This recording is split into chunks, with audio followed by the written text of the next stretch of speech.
Eu soube que minha esposa estava me traindo no instante em que encontrei o recibo, mas deixei que ela pensasse que estava escapando impune por 3 meses. Aquele pedaço de papel estava dobrado com cuidado no bolso da jaqueta dela, um bolso que eu estava verificando à procura de lenços, porque ela vinha reclamando de alergia durante a semana inteira. Só que, em vez de lenços, meus dedos encontraram um papel térmico do Marriott do centro da cidade. Serviço de quarto para 2, champanhe, morangos, 2 roupões cobrados no quarto. Total, $287,43. Data, terça-feira, 15 de março. A mesma terça-feira em que ela tinha me mandado mensagem dizendo que ficaria trabalhando até tarde na conta Henderson. Fiquei parado dentro do nosso closet, olhando para aquele recibo como se estivesse encarando uma certidão de óbito. Porque, de certa forma, era exatamente isso. 14 anos de casamento mortos às 6h47 da noite de uma quinta-feira, enquanto minha esposa lavava no banho o toque de outro homem a poucos metros de mim. O mais inteligente teria sido confrontá-la imediatamente. O mais emocional teria sido gritar, jogar o recibo na cara dela, exigir explicações que, de qualquer forma, ela nunca daria com honestidade. Mas eu sempre fui metódico, estratégico.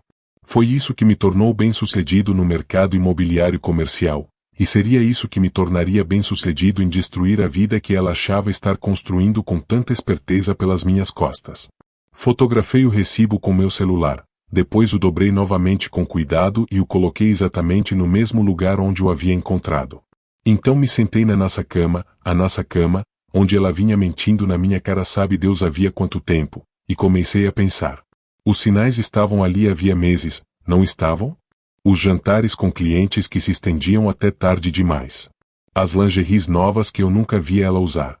A maneira como ela tinha começado a ir à academia com uma disciplina quase religiosa, voltando para casa radiante, com uma energia que não tinha nada a ver com exercício físico e tudo a ver com expectativa. Ela estava se preparando para outra pessoa, moldando o próprio corpo para ser admirada por outro homem, enquanto eu trabalhava até tarde para pagar o personal trainer dela. A parte mais cruel não era apenas a traição. Era a encenação. Toda manhã, ela beijava minha bochecha e perguntava sobre o meu dia com a mesma preocupação amorosa que tinha aperfeiçoado ao longo de 14 anos. Toda noite, ela se encolhia ao meu lado no sofá, com a cabeça no meu ombro, interpretando a esposa dedicada enquanto planejava o próximo encontro. Ela havia se tornado uma estranha usando o rosto da minha mulher, e eu tinha sido confiante demais, idiota demais para perceber. Mas agora eu sabia. E conhecimento, quando aplicado da forma certa, é poder. Eu já tinha ouvido falar da conta Henderson. Claro que tinha. Margaret estava trabalhando com algum jovem parceiro promissor da Brennan & Associates, uma empresa de serviços financeiros no centro da cidade. Ela o tinha mencionado algumas vezes. Derek alguma coisa. Jovem, ambicioso, provavelmente via minha esposa de 43 anos como uma mulher mais velha, sofisticada, digna de ser impressionada. Eu conseguia imaginá-lo. Terno caro, sorriso confiante, o tipo de homem que enxerga o casamento dos outros como um obstáculo, não como um limite. Ele provavelmente se achava esperto, roubando a mulher de outro homem com champanhe e morangos em hotéis que eu provavelmente ajudava a pagar por meio das nossas contas conjuntas. O chuveiro desligou. Margaret sairia em 10 minutos, com o cabelo enrolado numa toalha, a pele rosada pelo calor, e sorriria para mim com aqueles lábios mentirosos, perguntando o que eu queria para o jantar. Mas eu não participaria mais do jogo. Eu observaria, aprenderia, reuniria informações. Peguei o celular e procurei o número da Hartwell Investigations. Detetives particulares não serviam mais apenas para casos de divórcio. Serviam para homens que entendiam que informação era munição, e eu pretendia montar um arsenal. Sr. Hartwell, aqui é David. Preciso de uma consulta sobre as atividades extracurriculares da minha esposa. Tenho evidências, mas preciso de documentação. Documentação completa. Dinheiro não é problema. Desliguei e sorri pela primeira vez em meses. Margaret achava que era predadora naquele casamento, mas acabará de se tornar a presa. Ela só ainda não sabia disso.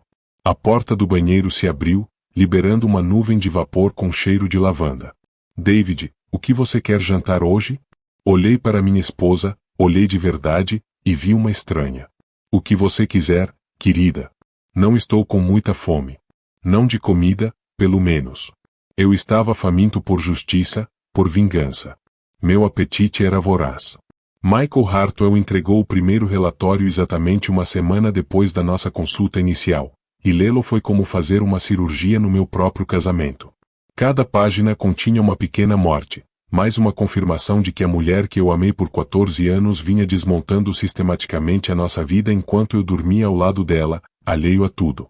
Derek Castellanos, 29 anos, sócio júnior da Brennan & Associates, ex-jogador universitário de lacrosse em Duke, solteiro, ambicioso daquele jeito que só nasce em quem cresceu com dinheiro de família e conexões da Ivy League. O tipo de homem que provavelmente via seduzir mulheres casadas como um esporte, com direito à pontuação e aperfeiçoamento de técnica. As fotografias eram clínicas em sua nitidez. Margaret rindo de algo que Derek dizia durante um almoço no Meridian, o restaurante sofisticado onde ela nunca havia me levado, apesar das minhas sugestões. A mão de Margaret cobrindo a dele em uma mesa de canto no Sapphire Lounge, o bar de coquetéis íntimo que ela tinha chamado de pomposo demais quando eu quis comemorar nosso aniversário lá no ano anterior. Margaret entrando no Hampton Inn da Quinta Rua, Derek aparecendo exatamente 7 minutos depois, um padrão que os dois aparentemente haviam aperfeiçoado para evitar serem vistos juntos. Mas foi o vídeo de vigilância que realmente revelou o tamanho da mentira. Hartwell conseguiu obter 23 minutos de imagens da câmera do saguão do hotel. Assisti a minha esposa de 14 anos se transformar em alguém que eu nunca tinha conhecido. A risada dela era diferente, mais grave, mais sensual. O jeito de andar era diferente, com um balanço sutil que anunciava disponibilidade. Até a postura era outra. Ombros para trás, queixo erguido, projetando uma confiança que ela nunca demonstrava comigo. Ela performava a feminilidade para Derek como atrizes performam diante das câmeras, e a atuação era impecável. A evidência mais destrutiva não era visual. Era temporal.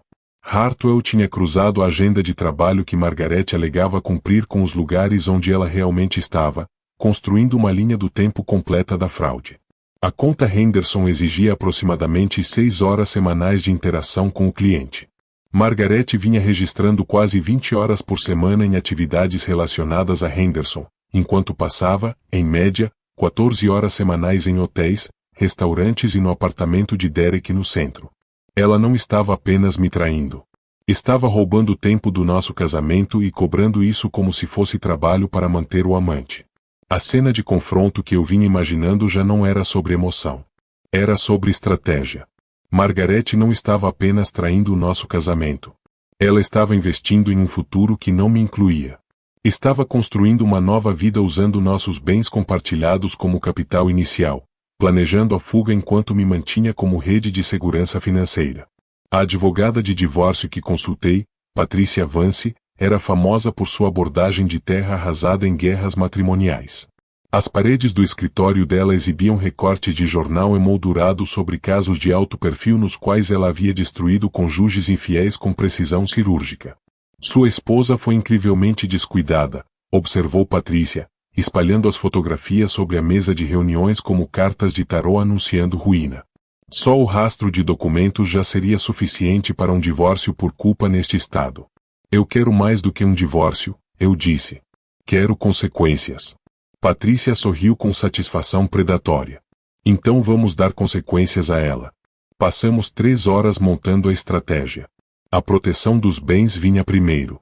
Transferir discretamente fundos de contas conjuntas para contas individuais, documentar cada investimento compartilhado e cada aquisição de propriedade, preparar o campo para a batalha legal que Margaret nem imaginava que estava chegando.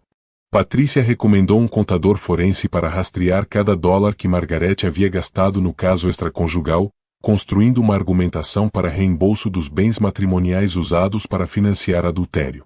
Deixe que ela pense que está vencendo, aconselhou Patricia. Traidores ficam arrogantes quando acreditam que não foram descobertos. Ela vai cometer erros. Naquela noite, observei Margaret se preparar para mais um jantar com cliente com outros olhos. A maquiagem aplicada com cuidado, a escolha da roupa, o perfume que ela havia parado de usar para mim havia meses. Cada detalhe era uma arma que ela afiava para outro homem. Conta Henderson de novo? Perguntei, tomando vinho enquanto ela conferia o reflexo no espelho. Infelizmente, ela suspirou, ensaiando a expressão cansada que tinha aperfeiçoado tão bem. Derek acha que podemos fechar o acordo se trabalharmos em alguns detalhes hoje à noite. Derek. Ela tinha dito o nome dele com uma familiaridade inconsciente, do mesmo jeito que antes dizia o meu. Esse deslize teria me destruído 3 meses antes. Agora era apenas mais uma prova para os arquivos de Patrícia. Depois que ela saiu, servi outra taça de vinho e abri o relatório mais recente de Hartwell. Naquela noite, quando Margaret achava que estava mais segura, quando acreditava que seu segredo estava protegido, a equipe de Hartwell estaria documentando cada beijo, cada carícia, cada momento de paixão que minha esposa compartilhava com seu amante. Em 3 semanas, eu destruiria completamente o mundo dela. Escolhi meu Armani Graffiti para o confronto. O mesmo terno que eu havia usado para fechar o acordo da Meridian Tower. O mesmo terno que Margaret uma vez disse que me deixava devastadoramente bonito. A pasta de papel Manila com os documentos do divórcio estava sobre minha cômoda como uma arma carregada. 47 páginas de documentação legal que transformariam minha esposa de parceira em adversária com um simples movimento de caneta. 3 meses de vigilância haviam revelado o padrão dos dois com precisão matemática. Quarta-feira sim, quarta-feira não, Margaret alegava alguma emergência tardia da conta Henderson, enquanto Derek, misteriosamente, cancelava seus compromissos da noite. Eles se encontravam no Marriott do centro, o mesmo hotel onde eu descobrira o caso pela primeira vez. Quarto 847. Sempre o quarto 847. Cheguei ao Marriott às 5:30 da tarde, 2 horas antes do encontro marcado deles. O lounge do saguão oferecia ângulos perfeitos de observação, ao mesmo tempo em que mantinha a aparência de um empresário esperando clientes. Pedi um Macallan puro e me posicionei com visão clara para os elevadores. Às 7:43 da noite, Derek entrou pela porta principal usando confiança como se fosse uma colônia cara. 1,88 m, corpo atlético, aquele tipo de arrogância casual de quem nunca enfrentou consequências reais. Ele atravessou o saguão como se fosse dono do lugar. Provavelmente porque vinha conduzindo seus casos ali havia tempo suficiente para sentir que o espaço também lhe pertencia. Margaret apareceu às 7:51. 8 minutos de atraso estratégico, pensado para evitar a aparência de coordenação. Ela usava o vestido preto que eu havia comprado para nosso aniversário no ano anterior, aquele que ela disse ser elegante demais para qualquer lugar aonde nós iríamos. Aparentemente, Derek merecia roupa de ocasião especial. Vê-lo se reencontrando perto do elevador foi como observar animais selvagens, predadores reconhecendo uns aos outros por sinais instintivos. A mão de Derek encontrou imediatamente a parte baixa das costas dela, guiando-a até o elevador com familiaridade ensaiada. Margaret riu de algo que ele sussurrou, e o som atravessou o saguão com uma clareza cristalina. Eles estavam felizes. Genuinamente, radiantemente felizes, de uma forma que deixava evidente o quanto nosso casamento havia se tornado miserável. Margaret não olhava para mim com aquele tipo de expectativa havia anos. Não tocava meu braço com aquela intimidade inconsciente. Não sorria com aquela alegria desprotegida. As portas do elevador se fecharam sobre a paixão ascendente deles. Terminei meu Macallan, ajeitei a gravata e comecei a negociação mais importante da minha carreira. 8º andar, corredor até o quarto 847. Eu conseguia ouvir as vozes através da porta. A risada de Margaret, o tom mais grave de Derek, o tilintar das taças de champanhe. Eles estavam comemorando alguma coisa. Provavelmente a emoção de acreditar que eram intocáveis. Esperei exatamente 10 minutos, tempo suficiente para eles se acomodarem em seu ritual, para abandonarem a fachada de reuniões de negócios e abraçarem a realidade do caso. Tempo suficiente para acreditarem que estavam seguros naquele santuário roubado. A batida na porta foi firme, mas não agressiva, profissional, o tipo de batida que sugeria serviço de quarto, não um marido vingativo armado com papéis de divórcio. Passos se aproximaram da porta. Uma pausa enquanto alguém olhava pelo olho mágico. A corrente chacoalhou. A tranca girou. A porta se abriu uns 15 centímetros, revelando o rosto de Margaret preso pela corrente de segurança. A expressão dela passou por várias emoções como uma máquina caça-níqueis. Curiosidade, confusão, reconhecimento, Finalmente, horror absoluto. A cor sumiu do rosto dela quando nossos olhos se encontraram por aquela fresta estreita. Olá, Margarete, eu disse em voz baixa. Precisamos conversar. Atrás dela, a voz de Derek surgiu com uma intimidade casual. Quem é, amor?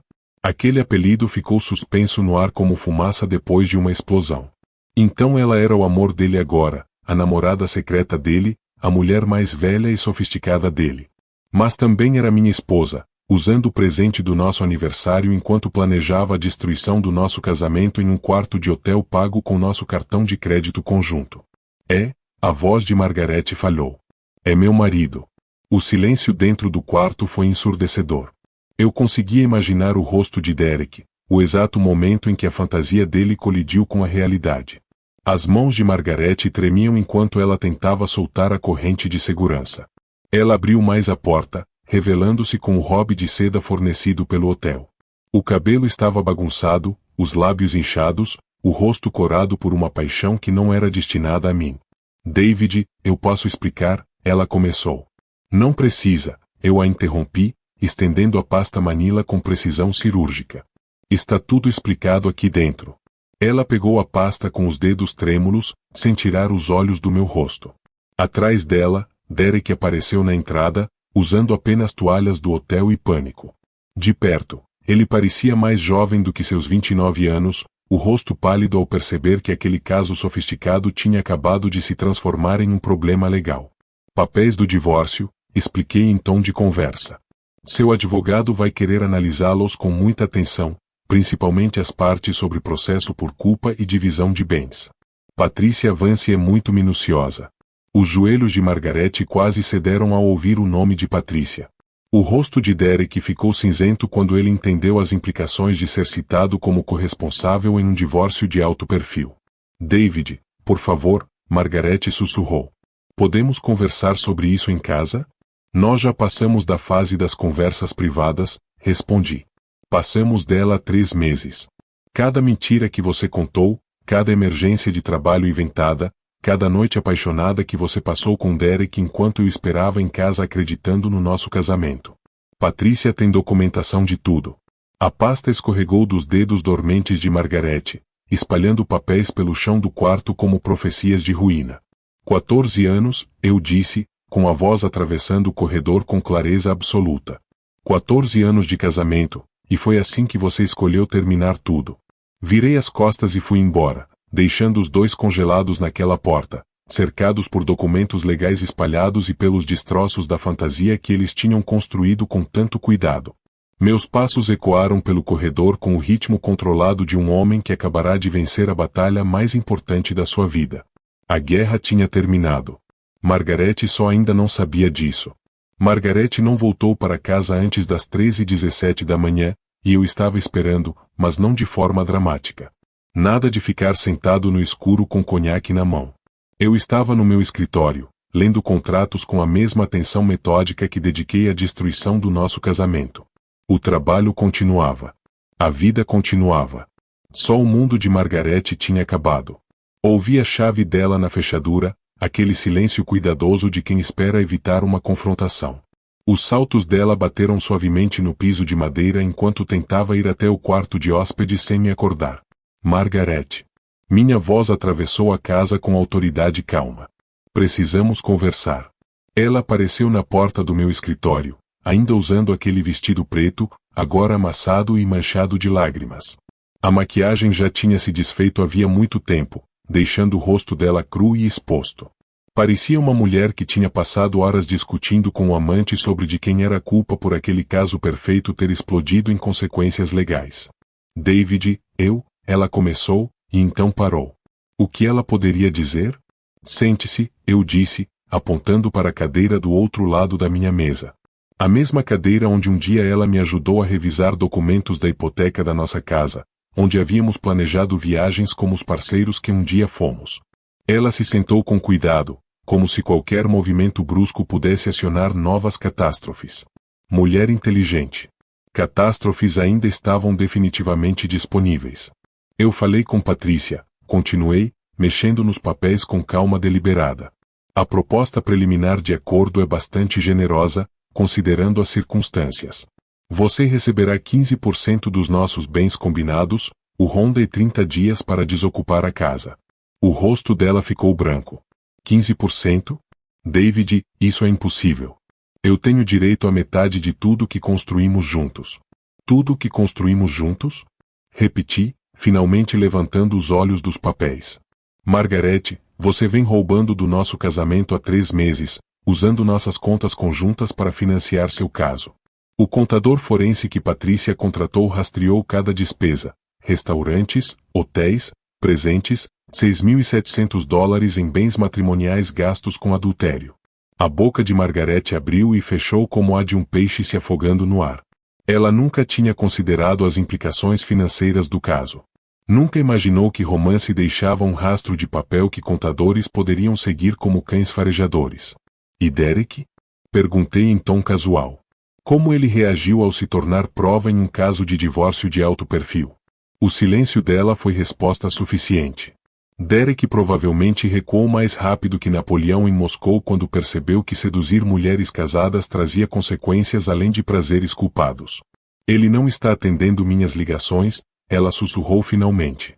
Homem inteligente, observei, embora uns 6 meses tarde demais para essa inteligência. As 3 horas seguintes foram uma aula magistral de destruição controlada. Margarete tentou todos os argumentos: lágrimas, raiva, súplicas, negociação. Alegou insanidade temporária, crise de meia-idade, qualquer coisa que pudesse preservar algum fragmento da vida que ela mesma havia demolido sistematicamente. Mas Patrícia tinha me preparado para aquela apresentação. Traidores sempre tentam diminuir suas traições quando as consequências chegam. Dizem que estavam confusos, que foi um momento de loucura, que ainda amam seus cônjuges apesar das provas esmagadoras do contrário. Eu te amo, Margarete finalmente soluçou.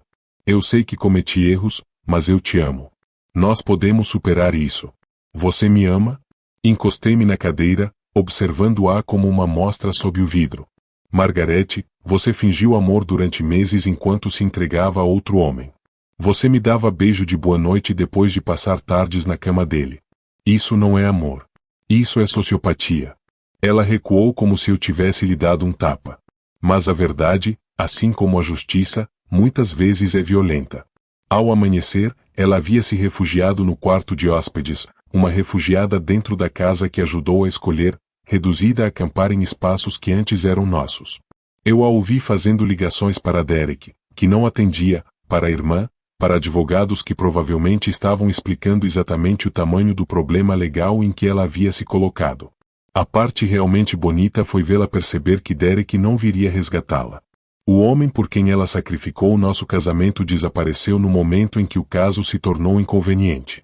Ele conseguiu o que queria e agora protegia a própria carreira, descartando-a como carga danificada.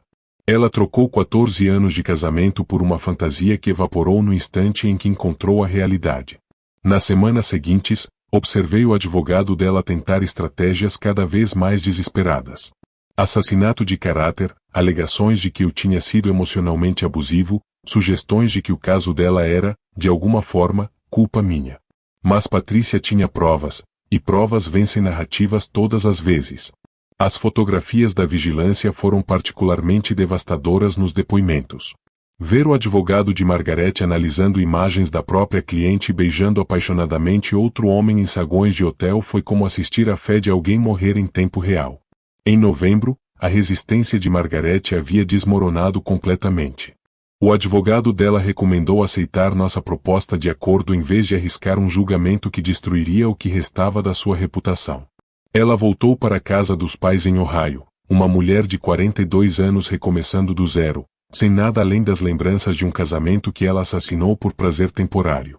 Eu não sentia culpa pela situação dela. Ela fez suas escolhas sabendo claramente das possíveis consequências.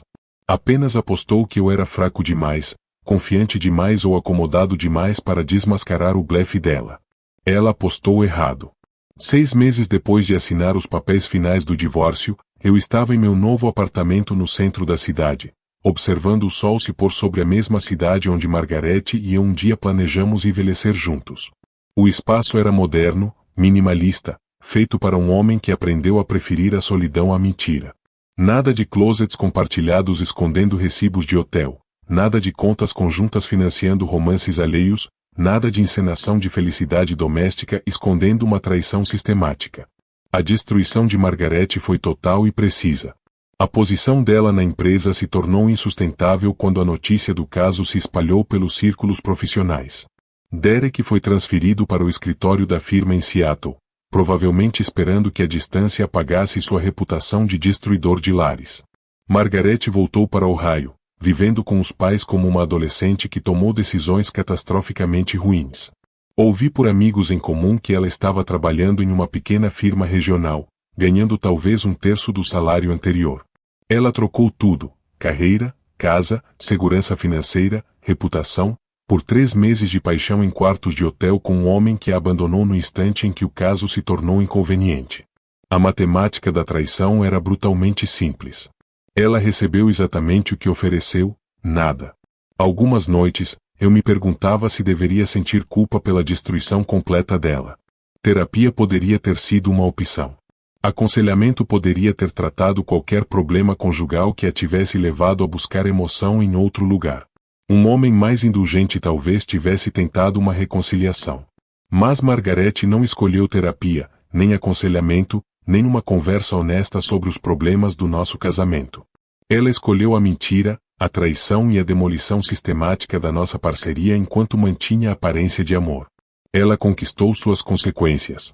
O homem que encontrou aquele recibo de hotel 6 meses antes já não existia. Aquele homem era confiante, otimista em relação à natureza humana, disposto a presumir boa-fé nas ações dos outros. O homem que eu me tornei era mais duro, mais estratégico, fundamentalmente transformado por descobrir que alguém que eu amei por completo via nosso casamento como uma conveniência, não como um compromisso. Eu não sentia falta da minha versão antiga. Ingenuidade era cara. Confiança sem verificação era perigosa. Amor sem reciprocidade era exploração disfarçada de parceria. Meu telefone vibrou com uma mensagem de Jennifer, a advogada imobiliária com quem eu vinha saindo havia 1 mês. Reservas para jantar no Meridian, o restaurante onde Margaret havia cortejado o amante enquanto mentia para mim sobre trabalhar até tarde. Eu escolhi o Meridian porque a comida era excelente, e me recusava a permitir que as traições da minha ex-esposa limitassem minhas próprias experiências. Margaret fez suas escolhas, enfrentou suas consequências e desapareceu na vida que construiu a partir das cinzas do nosso casamento. Eu fiz minhas escolhas, conduzi as consequências dela e segui em frente rumo a um futuro não contaminado por suas mentiras. Algumas traições são tão completas, tão sistemáticas, tão cheias de desprezo por suas vítimas, que exigem respostas igualmente completas. Margaret declarou guerra ao nosso casamento por meio de meses de mentiras calculadas. Eu apenas garanti que ela perdesse essa guerra da forma mais completa que merecia perder. O amanhã traria novos negócios, novas possibilidades, novos relacionamentos construídos sobre honestidade, não sobre encenação.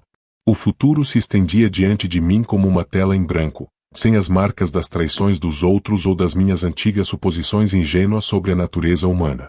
Fechei as persianas, ajeitei a gravata e saí para jantar com uma mulher que nunca me viu como nada além de exatamente quem eu era. Sem mentiras, sem atuações, sem segundas intenções escondidas, apenas a verdade. Finalmente, lindamente, completamente a verdade. E assim chegamos ao fim da história de hoje. Foi o que você esperava, ou teve uma reviravolta que você não imaginava? Estou curioso para saber a sua opinião.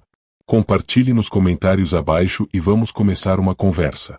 Se esta história prendeu sua atenção, não se esqueça de deixar o like. E se você é novo por aqui, ou simplesmente ainda não se inscreveu, agora é o momento perfeito para fazer parte da nossa comunidade. Eu trago histórias novas e envolventes todos os dias. Então clique no botão de inscrição e ative as notificações para não perder nada. Obrigado por assistir, e nos vemos no próximo vídeo.